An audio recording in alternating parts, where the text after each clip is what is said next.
ರಮಯತಿ ಕುರಿತೇನ ಮೋಕ್ಷ ಮಾರ್ಗ ದಹಯತಿ ಚಂದನ ಮಾಶು ಭಸ್ಮ ಹೇತೋ ಮುಕುಲಿತ ಕರ ಕುಡ್ಮಲೈ ಸುರೇಂದ್ರೈ ಸತತ ನಮಸ್ಕೃತ ಪಾದ ಪಂಕಜೋ ಯಹ.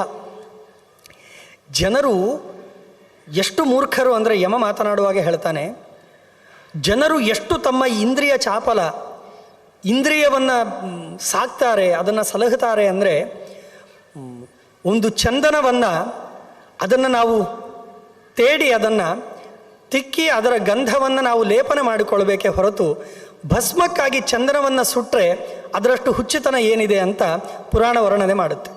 ಚಂದನವನ್ನು ಹೇಗೆ ಉಪಯೋಗ ಮಾಡಬೇಕೋ ಹಾಗೆ ಉಪಯೋಗ ಮಾಡಬೇಕು. ಇಂದ್ರಿಯಗಳು ಚಂದನದ ಇದ್ದಂತೆ ಅಂತ ಹೇಳ್ತಾರೆ. ಇಂದ್ರಿಯಾಣಿ ಹಯಾನಾಹುಹು ಮತ್ತೊಂದು ಕಡೆ ಬರುತ್ತೆ. ಇಂದ್ರಿಯಗಳು ಕುದುರೆಗಳಿದ್ದಂತೆ. ನಾವು ಅಂದ್ಕೊಳ್ಬೋದು ಅದು ಇಂದ್ರಿಯಗಳು ಹೋದಂತೆ ನಾನು ಹೋಗ್ತೇನೆ ಅಂದರೆ ನಮ್ಮ ಅವನತಿ ಖಂಡಿತ. ಇಂದ್ರಿಯಗಳು ಯಾವುದು ಇಂದ್ರಿಯಗಳು ಹೇಳಿದಂತೆ ನಾವು ಕೇಳಲಿಕ್ಕೆ ಶುರು ಮಾಡಿದರೆ ನಮ್ಮ ಉದ್ಧಾರ ಆಗುವುದಿಲ್ಲ. ನಾವು ಹೇಳಿದಂತೆ ಇಂದ್ರಿಯಗಳು ಕೇಳಬೇಕು. ಕಣ್ಣನ ಹಿಡಿತವನ್ನು ನಾವೇ ಹಿಡ್ಕೊಳ್ಬೇಕು. ಇದನ್ನೇ ನೋಡು ಅಂತ ನಾವು ಪದೇ ಪದೇ ಅದು ಕೃಷ್ಣ ಗೀತೆಯಲ್ಲಿ ಹೇಳುವಾಗ ಅಭ್ಯಾಸ ಏನದು ಕೌಂತೆಯ. ಮನಸ್ಸು ತುಂಬ ಚಂಚಲ. ಕೃಷ್ಣ ಏನು ಮಾಡ್ಬೋದು? ಕೃಷ್ಣನೇ ಹೇಳಿಬಿಡ್ತಾರೆ, ಮನಃ ದುರ್ನಿಗ್ರಹಂ ಮನ್ಯೆ ಅಂತ. ಮನಸ್ಸನ್ನು ಹಿಡಿತದಲ್ಲಿ ಇಟ್ಕೊಳ್ಳೋದು ಇದೆ ಅಲ್ವಾ, ಅದು ದೊಡ್ಡ ಸಾಧನೆಯಪ್ಪ. ಅದು ಹೇಗೆ ಸಾಧ್ಯ ಅಂದರೆ ಅಭ್ಯಾಸ. ಅದಕ್ಕೆ ಮತ್ತೊಂದು ಉಪಾಯ ಇಲ್ಲ. ಇವತ್ತಿಂದ ನನ್ನ ಮನಸ್ಸು ನಿಗ್ರಹದಲ್ಲಿ ಬರುತ್ತೆ, ನಾಳೆ ಆಗುತ್ತೆ, ನಾಡಿದ್ದಾಗುತ್ತೆ, ಆಗೋದೇ ಇಲ್ಲ. ಇಡೀ ನಮಗೆ 100 ವರ್ಷ ಹೋದರೂ ಕೂಡ, 100 ವರ್ಷದ ಹಣ್ಣಣ್ಣು ಮುದುಕ ಆದರೂ ಕೂಡ ಮನಸ್ಸು ಚಂಚಲವೇ ಮನಸ್ಸಿನ ಸ್ವಭಾವ. ನಾವು ಹಾಸಿಗೆ ಬಿದ್ದಾಗಲೂ ನಮ್ಮ ಮನಸ್ಸು ಚಂಚಲದಿಂದಲೇ ಕೂಡಿರುತ್ತೆ. ಅದಕ್ಕೆ ಚಿಕ್ಕಂದಿನಿಂದಾಗಲೂ ಮನಸ್ಸನ್ನು ಹಿಡಿತದಲ್ಲಿಟ್ಟುಕೊಳ್ಳುವುದನ್ನು ಅಭ್ಯಾಸ ಮಾಡಬೇಕಂತ ಕೃಷ್ಣ ಅರ್ಜುನನಿಗೆ ಹೇಳ್ತಾನೆ. ಅಭ್ಯಾಸ ಏನಂತ ಕೌಂತೆಯ, ಅದನ್ನು ಅಭ್ಯಾಸ ಪ್ರಾಕ್ಟೀಸ್ ಮಾಡಬೇಕು ಅಂತ. ಹಾಗೆ ಇಂದ್ರಿಯಗಳು ಕೂಡ ಒಮ್ಮೆ ಇವತ್ತಿಂದ ನಾನು ಇಂದ್ರಿಯದನ್ನು ನನ್ನ ಹಿಡಿತದಲ್ಲಿ ಇಟ್ಕೊಳ್ತೇನೆ ಅಂದರೆ ಆಗೋದಿಲ್ಲ, ಹುಚ್ಚಾಗಿ ಬಿಡ್ತಾನೆ. ದಿನದಿನಕ್ಕೆ ಇಂದ್ರಿಯಗಳನ್ನು ನಮ್ಮ ಹತೋಟಿಯಲ್ಲಿ ಇಟ್ಕೊಳ್ಬೇಕು ಅಂತ ಹೇಳ್ತಾರೆ. ಕಣ್ಣನ್ನು, ಕಿವಿ ಇದೆಲ್ಲವೂ ಕೂಡ ಕುದುರೆಗಳಿದ್ದಂತೆ, ಅದು ಓಡ್ತಾ ಇರುತ್ತೆ. ಅದಕ್ಕೆ ಅಶ್ವ ಅಂತ. ಅದು ಯಾವಾಗಲೂ ಧಾವಿಸ್ತಾನೇ ಇರ್ತವೆ ಇಂದ್ರಿಯಗಳು, ಅದನ್ನು ಹತೋಟಿಯಲ್ಲಿ ಇಟ್ಕೊಳ್ಬೇಕು ಅಂತ. ಇಂತಹ ಅಪರೂಪವಾದ ಇಂದ್ರಿಯಗಳನ್ನು ಭಗವಂತ ಕೊಟ್ಟಿದ್ದಾನೆ. ಕಣ್ಣು ಕೊಟ್ಟಿದ್ದಾನೆ, ಕಿವಿ, ಘ್ರಾಣೇಂದ್ರಿಯ.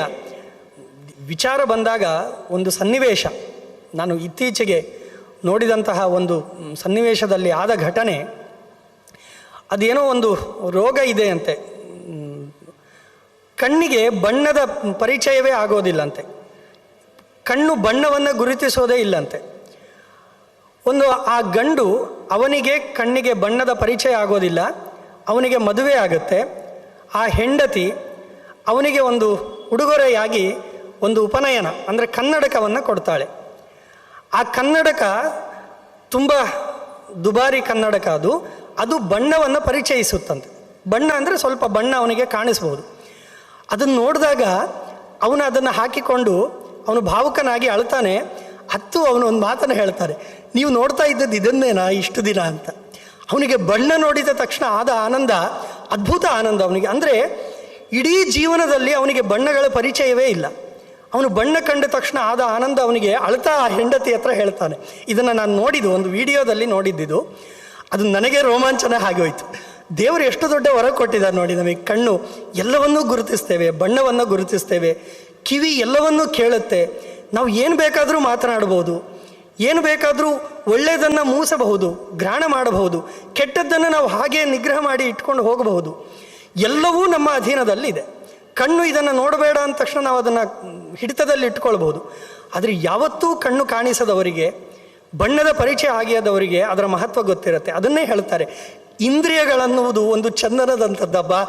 ಮನುಷ್ಯರದನ್ನು ಸುಟ್ಟು ಭಸ್ಮ ಆಗಿ ಲೇಪಿಸಿಕೊಳ್ತಾರೆ. ಅದನ್ನು ತಿಕ್ಕಬೇಕು. ಇಂದ್ರಿಯಗಳನ್ನು ಚೆನ್ನಾಗಿ ವಿನಿಯೋಗ ಮಾಡಿಕೊಂಡಾಗ ಅದರ ಪರಿಮಳವೇ ಬೇರೆ. ಆ ಇಂದ್ರಿಯದಿಂದ ಆಗುವಂತಹ ಸುಖ, ಅದು ಆತ್ಮಾನಂದ, ಅದು ಭಗವಂತನ ದರ್ಶನ ಮಾಡಿಕೊಡುವಂತಹ ಇಂದ್ರಿಯಗಳು. ಇದೇ ಸಂಪತ್ತು. ನಾವು ಶ್ರೀಮಂತರು. ಶ್ರೀ ಅಂದರೆ ಸಂಪತ್ತು, ಅಂದರೆ ಇವೇ ಇಂದ್ರಿಯಗಳೇ ನಮ್ಮ ಸಂಪತ್ತು. ಇದನ್ನು ಚೆನ್ನಾಗಿ ವಿನಿಯೋಗ ಮಾಡಿಕೊಳ್ಬೇಕು ಅಂತ ಪುರಾಣ ಯಮ ದುಃಖದಲ್ಲಿ ಹೇಳ್ತಾನೆ. ಇಂದ್ರಿಯಗಳನ್ನು, ದೇವತೆಗಳನ್ನು ಮನುಷ್ಯರಿಗೆ ವಿನಿಯೋಗ ಮಾಡಲಿಕ್ಕೆ ಗೊತ್ತಿಲ್ಲ. ಹುಚ್ಚರು ಯಾವುದ್ಯಾವುದಕ್ಕೂ ವಿನಿಯೋಗ ಮಾಡ್ತಾರೆ ಅಂತ ಯಮ ಬೈತಾನೆ. ಸತತ ನಮಸ್ಕೃತ ಪಾದ ಪಂಕಜೋ ಯಹ ಸುರೇಂದ್ರೈಹಿ. ನಮ್ಮ ಕಣ್ಣು ಅದನ್ನು ಮುಂದೆ ಬರುತ್ತೆ. ಸಾಜಿಫ್ವಾ ಯಾ ಹರಿಂ ಸ್ತೌತಿ ತಚ್ಚಿತ್ತಂ ಎತ್ತದರ್ಪಣಂ ತಾವೇವ ಕೇವಲೌ ಶ್ಲಾಘ್ಯೌ ಯೌತೌತ್ಪೂಜಾ ಕರೌ ಕರೌ. ನಾಲಿಗೆ ಯಾವಾಗ ಸಾರ್ಥಕ್ಯ ಪಡೆಯುತ್ತೆ, ನಾಲಿಗೆ ಇದ್ದದ್ದಕ್ಕೆ ಸಾರ್ಥಕತೆ ಯಾವಾಗ ಬರುತ್ತೆ ಅಂದರೆ ನಾರಾಯಣ, ದೇವತೆಗಳ ನಾಮಸ್ಮರಣೆ, ಭಗವಂತನ ನಾಮಸ್ಮರಣೆ, ಇವರನ್ನು ನಾವು ನೆನೀತಾ ಇದ್ದರೆ ನಾಲಿಗೆ ಇದ್ದದ್ದಕ್ಕೆ ಒಂದು ಅರ್ಥ ಇರುತ್ತೆ. ತಿನ್ನುವುದಕ್ಕೆ ನಾಲಿಗೆ ಆದರೆ ಅದು ನಾಲಿಗೆ ಇದ್ದು ವ್ಯರ್ಥ, ಒಂದು ಏನೋ ಹೆಚ್ಚಾಗಿ ಬೆಳೆದಂತಹ ಮಾಂಸದ ಒಂದು ತುಂಡು ಅಷ್ಟೇ. ನಾಲಿಗೆ ಇದ್ದು ವ್ಯರ್ಥ ಆಗುತ್ತೆ. ತಚ್ಚಿತ್ತಂ ಎತ್ತದರ್ಪಣಂ, ಅದೇ ನಿಜವಾದ ಮನಸ್ಸು. ಯಾವುದು ಮನಸ್ಸು ಅಂದರೆ ಯಾವುದು ಭಗವಂತನಲ್ಲಿ ಕರೆದುಕೊಂಡು ಹೋಗುತ್ತೋ ಅದು ನಿಜವಾದ ಮನಸ್ಸು. ತಾವೇವ ಕೇವಲವು ಶ್ಲಾಘ್ಯವು, ಆ ಎರಡು ಕೈಗಳೇ ನಿಜವಾದ ಕೈಗಳು. ಯಾವುದು ಭಗವಂತನ ಪೂಜೆಗೆ ವಿನಿಯೋಗಗೊಳ್ಳುತ್ತೋ ಅಥವಾ ಯಾವುದು ಭಗವಂತನಿಗೆ ನಮಸ್ಕಾರ ಮಾಡುತ್ತೋ ಕೈ, ಅದು ನಿಜವಾದ ಕೈಗಳು.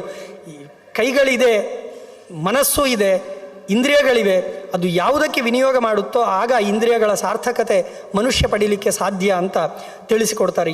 ಅಂತಹ ದೊಡ್ಡ ದೊಡ್ಡ ದೇವತೆಗಳು ಭಗವಂತನ ಪಾದ ಪಂಕಜೋ ಯಹ, ಭಗವಂತನ ಪಾದಕಮಲಗಳಿಗೆ ನಮಸ್ಕಾರ ಮಾಡ್ತಾರೆ. ಆದ್ದರಿಂದ ಅಂಥವರನ್ನು ನಾನು ಏನು ಮಾಡಲಿಕ್ಕಾಗೋದಿಲ್ಲ ಅಂತ ಹೇಳಿದಾಗ, ಜಿತ್ವೈವಂ ಆತ್ಮನೋ ಮೃತ್ಯುಂ ತಪಸಾ ಶಂಸಿತ ವ್ರತಃ ಸಜಗಾಮ ಪಿತುರ್ಗೇಹಂ ಮಾರ್ಕಂಡೇಯೋ ಮಹಾಮತಿ. ಹೀಗೆ ಮಾರ್ಕಂಡೇಯನಿಗೆ ಮೃತ್ಯುವನ್ನು ಗೆದ್ದ. ಮಾರ್ಕಂಡೇಯ ಮೃತ್ಯುವನ್ನು ಗೆದ್ದ, ಮನೆಗೆ ಹೋದಾಗ ಅವನಿಗೆ ಮದುವೆ ಆಗುತ್ತೆ. ಇಷ್ಟ್ವಾ ಯಜ್ಞೈಸ್ತು ದೇವೇಶಂ, ಅವನಿಗೆ ಮದುವೆ ಆಗುತ್ತೆ.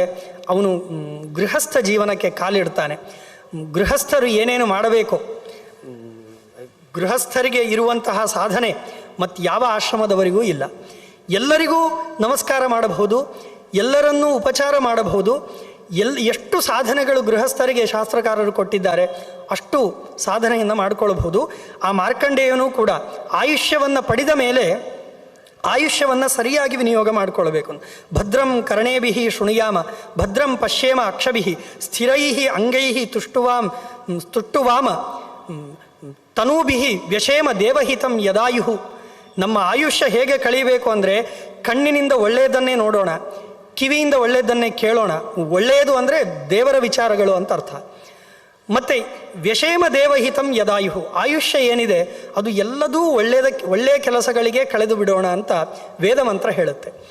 ಹಾಗೆಯೇ ಇವನೂ ಕೂಡ ತನ್ನ 12 ವರ್ಷದಿಂದ ಅವನ ಆಯುಷ್ಯ ಏನಿದೆ ಅದನ್ನು ಚೆನ್ನಾಗಿ ವಿನಿಯೋಗ ಮಾಡಿಕೊಂಡು ತಾನು ಗೃಹಸ್ಥ ಜೀವನದಲ್ಲಿ ಸಾಧನೆ ಮಾಡ್ತಾ ಇದ್ದ. ಅದಾದ ಮೇಲೆ ಆಯ್ತಲ್ವಾ, ಅವನಿಗೆ ಮೃತ್ಯುವನ್ನು ಗೆಲ್ಲಿಸಿದಂತಹ, ಅಂದರೆ ಅವನಿಗೆ ಸಾವು ಬರದಂತೆ ಮಾಡಿದಂತಹ ಭಗವಂತನನ್ನು ಚಿಂತನೆ ಮಾಡಬೇಕು ಅಂತ ಉಪಕಾರ ಸ್ಮರಣೆ, ಇದು ಬಹಳ ಮುಖ್ಯ. ಉಪಕಾರ ಸ್ಮರಣೆ ಇಲ್ಲದೆ ಕೃತಜ್ಞರಾಗಬೇಕೇ ಹೊರತು ಆಗಬಾರದು ಅಂತ ಹೇಳುತ್ತೆ ಶಾಸ್ತ್ರ.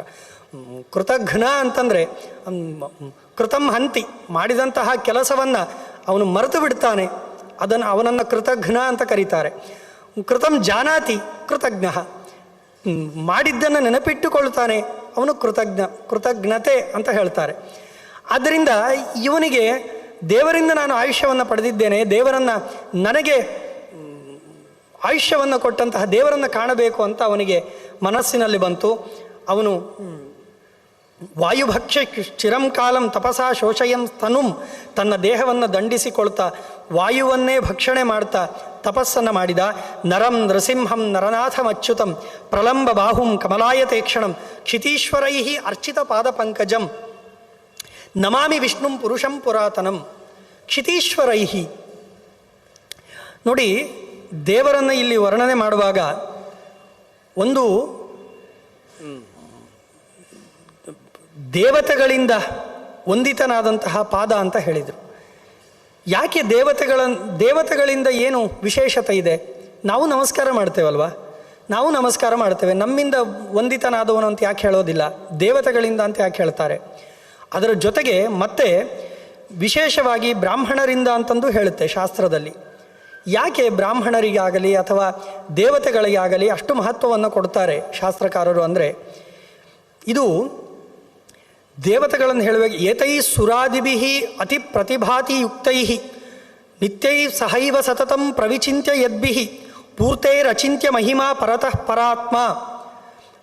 ಆಚಾರ್ಯರು ಹೇಳುವಾಗ ದೇವತೆಗಳ ವಿಚಾರದಲ್ಲಿ ಬಂದಾಗ ಹೇಳುವುದಾದರೆ ಅವರಿಗೆ ಅತಿ ಪ್ರತಿಭಾತಿ ಯುಕ್ತೈ ಅಂತ. ಪ್ರತಿಭಾತಿ ಯುಕ್ತೈ, ಪ್ರತಿಭಾ ಅಂದರೆ ಏನು ಗೊತ್ತಾ? ಪ್ರತಿಭಾ ಅಂದರೆ ಸ್ಫುರಣೆ ಆಗುವುದು. ನಾವು ಕೂತಲ್ಲೇ ವಿಷಯಗಳನ್ನು ಸ್ಫುರಣೆ ಮಾಡಿಕೊಳ್ತಾ ಅದರ ಬಗ್ಗೆ ಮಾತನಾಡುವುದು, ಅದಕ್ಕೆ ಪ್ರತಿಭಾ ಅಂತ. ಎಂಥ ಪ್ರತಿಭಾವಂತ ಅಂತ ಹೇಳ್ತೇವೆ. ಪ್ರತಿಭಾ ಅಂದರೆ ಸ್ಫುರಣೆ ಆಗುವುದು. ನಮಗೆ ಚಿಕ್ಕ ಚಿಕ್ಕ ವಿಷಯಗಳು ಸ್ಫುರಣೆ ಆಗುತ್ತೆ, ಈಗ ಸ್ಫುರಣೆ ಆದದ್ದು ಮತ್ತೆ ಯಾವಾಗೋ ನೆನಪಾಗುತ್ತೆ. ದೇವತೆಗಳಿಗೆ ಆಗಲ್ಲ, ಕ್ಷಣ ಕ್ಷಣಕ್ಕೂ ಹೊಸ ಹೊಸ ವಿಚಾರಗಳು ಸ್ಫುರಣೆ ಆಗ್ತಾ ಇರುತ್ತಂತೆ ದೇವತೆಗಳಿಗೆ. ಅದು ಹೇಗೆ? ಸಹೈವ ಸತತಂ ಪ್ರವಿಚಿಂತ್ಯ ಯದ್ಭಿಹಿ. ದೇವತೆಗಳು ನಾವು ಫೋಟೋದಲ್ಲಿ ನೋಡಿರ್ತೇವೆ, ದೇವತೆಗಳು ಸುಮ್ಮನೆ ಕೂತಿರ್ತಾರೆ. ಆಹಾ, ಸಹೈವ ಸತತಂ ಪ್ರವಿಚಿಂತ ಯದ್ಭಿಹಿ. ಆ ದೇವತೆಗಳೆಲ್ಲ ಒಟ್ಟಿಗೆ ಕೂತ್ಕೊಂಡು ದೇವರ ಬಗ್ಗೆ ಚರ್ಚೆ ಮಾಡ್ತಾ ಇರ್ತಾರಂತೆ. ದೇವರು ಹಾಗೆ, ದೇವರು ಹೀಗೆ ಹೀಗೆ ಚರ್ಚೆ ನಡೆಸ್ತಾ. ಋಷಿಗಳೇ ಚಿಂತನೆ ಮಾಡುವಾಗ ದೇವತೆಗಳು ಇನ್ನೆಷ್ಟು ಚಿಂತನೆ ಮಾಡಲಿಕ್ಕಿಲ್ಲ ದೇವರ ಬಗ್ಗೆ. ಆದರೂ ಪೂರ್ತೆ ರಚಿಂತ್ಯ ಮಹಿಮಃ. ಆದರೂ ದೇವತೆಗಳಿಗೆ ಇನ್ನೂ ಮುಗಿಸ್ಲಿಕ್ಕೆ ಆಗಲಿಲ್ಲಂತೆ. ದೇವತೆಗಳಿಗೆ ಯಾಕೆ, ಲಕ್ಷ್ಮಿಗೂ ಇನ್ನೂ ಭಗವಂತನ ಗುಣಗಳನ್ನು ಎಣಿಸಿ ಮುಗಿಸ್ಲಿಕ್ಕಾಗಲಿಲ್ಲ, ಅಷ್ಟು ಗುಣ ಇದೆ. ಆದ್ದರಿಂದಲೇ ದೇವತೆಗಳಿಂದ ವಂದಿತ ಪಾದ ಅಂತ ಶಾಸ್ತ್ರಕಾರರು ಹೇಳ್ತಾರೆ. ಅಂತಹ ದೇವತೆಗಳು ಕ್ಷಣ ಕ್ಷಣದಲ್ಲಿಯೂ ದೇವರನ್ನು ಚಿಂತನೆ ಮಾಡ್ತಾರೆ. ನಾವು ಎಲ್ಲಿದ್ದೇವೆ ಅಂತ ನಮ್ಮ ಕಲ್ಪನೆಗೆ ಬಿಟ್ಟದ್ದು. ಅದಾದಮೇಲೆ ಬ್ರಾಹ್ಮಣರು ಬಂದಾಗ, ಬ್ರಾಹ್ಮಣ ಅಂತಂದರೆ ಶಾಸ್ತ್ರಕಾರರ ಅಭಿಪ್ರಾಯದಲ್ಲಿ ಬ್ರಹ್ಮ ಅಣತಿ ಗಚ್ಚತಿ ಅಂತ, ದೇವರನ್ನು ಹುಡುಕಿಕೊಂಡು ಹೋಗುವವನು ಅಂತ. ಶಾಸ್ತ್ರಕಾರರು ಹೇಳ್ತಾರೆ, ಯಾರು ದೇವರನ್ನು ಹುಡುಕಿಕೊಂಡು ಹೋಗ್ತಾನೋ ಅವನು ಬ್ರಾಹ್ಮಣ, ಅವನಿಂದ ಸ್ತುತ್ಯನಾದವನು ಅಂತ. ಅಂತಹ ಬ್ರಹ್ಮಜ್ಞಾನಿಗಳಿಂದ, ದೇವರನ್ನೇ ಮೊರೆ ಹೊಕ್ಕವರು ಜ್ಞಾನಿಗಳು, ಅಂಥವರಿಂದ ಭಗವಂತ ನಿರಂತರ ಸ್ತುತ್ಯನಾಗಿದ್ದಾನೆ ಅಂತ ಸ್ತುತಿಸ್ತಾನೆ. ಇಲ್ಲಿ ಕೇವಲ ಜ್ಞಾನಕ್ಕೆ ಮಹತ್ವ. ದೇವತೆಗಳಿಂದ ವಂದಿತನಾಗಿದ್ದಾನೆ ಅಂತಂದರೆ ದೇವತೆಗಳಲ್ಲಿರುವಂತಹ ಜ್ಞಾನ. ಬ್ರಾಹ್ಮಣರಿಂದ ವಂದಿತನಾಗಿದ್ದಾನೆ ಅಂತಂದರೆ ಬ್ರಾಹ್ಮಣರಲ್ಲಿ ಜ್ಞಾನಿಗಳಿಂದ. ಬ್ರಾಹ್ಮಣ ಅಂತಂದರೆ ಬ್ರಹ್ಮಜ್ಞಾನ ಇರುವವನು, ಅಂಥವರಿಂದ ಭಗವಂತ ವಂದಿತನಾಗಿದ್ದಾನೆ ಅಂತ.